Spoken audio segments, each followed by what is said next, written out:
চাণক্য প্রাচীন ভারতের এক মহান দার্শনিক, রাজনীতিবিদ ও অর্থনীতিবিদ। চাণক্য তাঁর নীতিশাস্ত্রে মানবজীবনের উন্নতি, সুখ, সমৃদ্ধি ও রাষ্ট্রীয় ব্যবস্থাপনার জন্য একাধিক গুরুত্বপূর্ণ নীতি তুলে ধরেছেন। উপরের উক্তিটি জীবনের সাফল্য, রাজনীতির স্থিতিশীলতা এবং নৈতিক মূল্যবোধের একটি সমন্বিত রূপরেখা প্রদান করে। এটি ব্যক্তিগত জীবন থেকে রাষ্ট্রীয় ব্যবস্থাপনা পর্যন্ত সকল স্তরে প্রয়োগযোগ্য।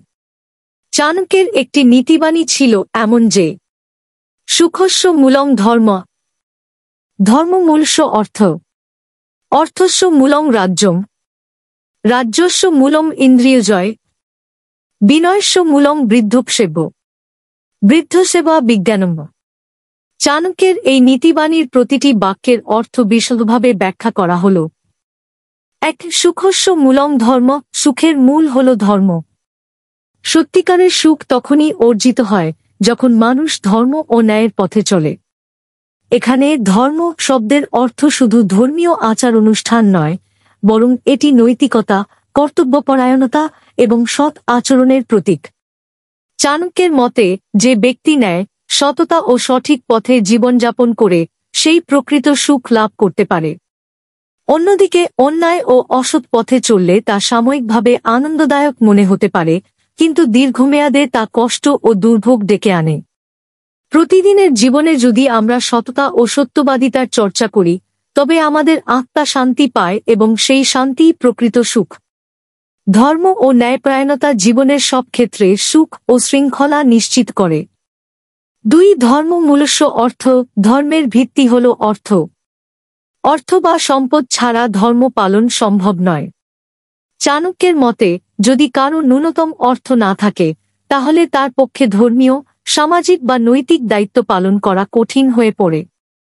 একজন দরিদ্র ব্যক্তি যদি নিজেই ক্ষুধার্ত থাকে, তবে সে কিভাবে অন্যের কল্যাণের কথা ভাববে?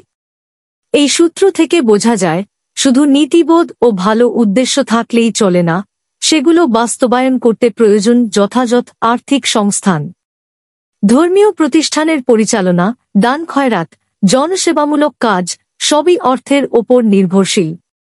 তাই অর্থ উপার্জন করা একটি গুরুত্বপূর্ণ দায়িত্ব, তবে তা অবশ্যই ন্যায়ের পথে হতে হবে।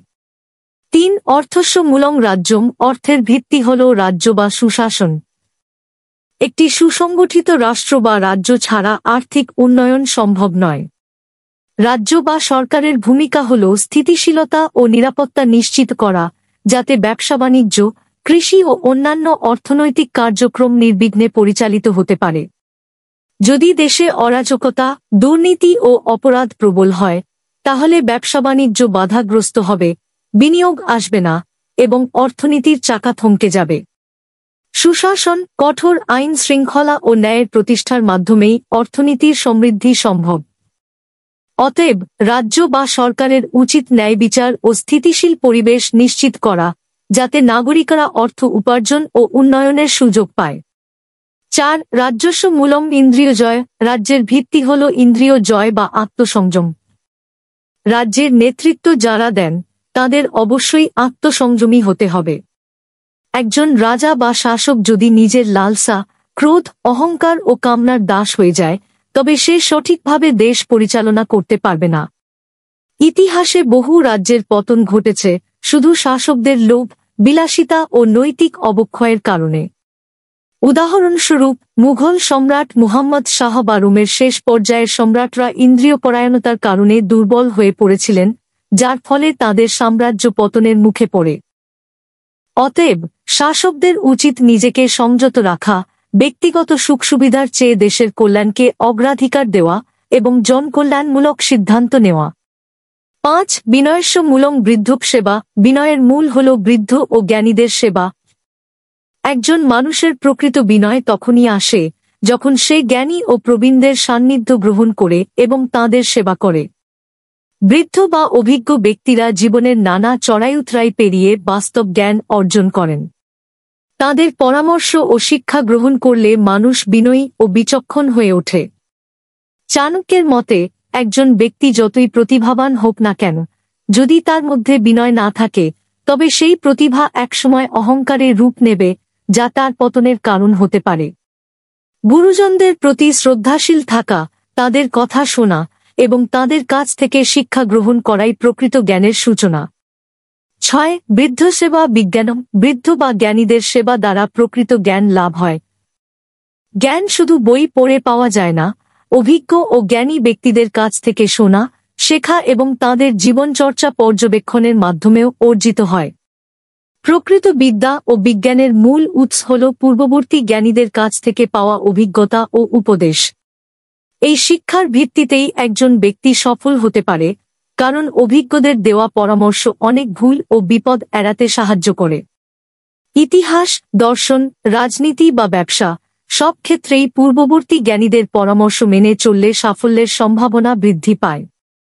উপসংহার: চাণক্যের এই নীতিগুলি শুধু ব্যক্তি জীবন নয়, রাষ্ট্র পরিচালনার ক্ষেত্রেও অত্যন্ত গুরুত্বপূর্ণ। সুখ অর্জনের জন্য ন্যায়পরায়ণতা জরুরি, কিন্তু সেই ন্যায় রক্ষা করতে হলে অর্থ প্রয়োজন। অর্থনীতি স্থিতিশীল রাখতে হলে সুপরিচালিত রাষ্ট্র ব্যবস্থা দরকার, এবং সেই রাষ্ট্রকে শক্তিশালী করতে হলে শাসকের আত্মসংযম থাকা আবশ্যক। বিনয়ী হতে হলে জ্ঞানীদের সেবা করতে হয়, আর প্রকৃত জ্ঞান অর্জনের জন্য অভিজ্ঞদের কাছ থেকে শিক্ষা নিতে হয়। এই নীতিগুলি মেনে চললে ব্যক্তি, সমাজ ও রাষ্ট্র সবাই সমৃদ্ধ হতে পারে। চাণক্যের দর্শন শুধু অতীতের জন্য নয়, বর্তমান ও ভবিষ্যতের জন্য সমান প্রাসঙ্গিক। এটি অনুসরণ করলে মানুষের জীবন সুখী, উন্নত ও স্থিতিশীল হবে। চাণক্যের এই নীতিবাণী: সুখস্য মূলং ধর্ম। ধর্ম মূলস্য অর্থ। অর্থস্য মূলং রাজ্যম। রাজ্যস্য মূলম ইন্দ্রিয়জয়। বিনয়স্য মূলং বৃদ্ধসেব্য। বৃদ্ধসেবা বিজ্ঞানম। এই নীতিবাণীর উত্তর কল্কি অবতার আরও সংক্ষিপ্তভাবে বলে, ওই হল ধর্মের একটা নিশানা। ধর্মের সঙ্গে জীবনের যা কিছু এক সূত্রে গাঁথা থাকবে, ধরা থাকবে, বাঁধা থাকবে। জীবনের কোন দিক বাদ পড়লে ধর্মের ততখানি অঙ্গহানি হবে।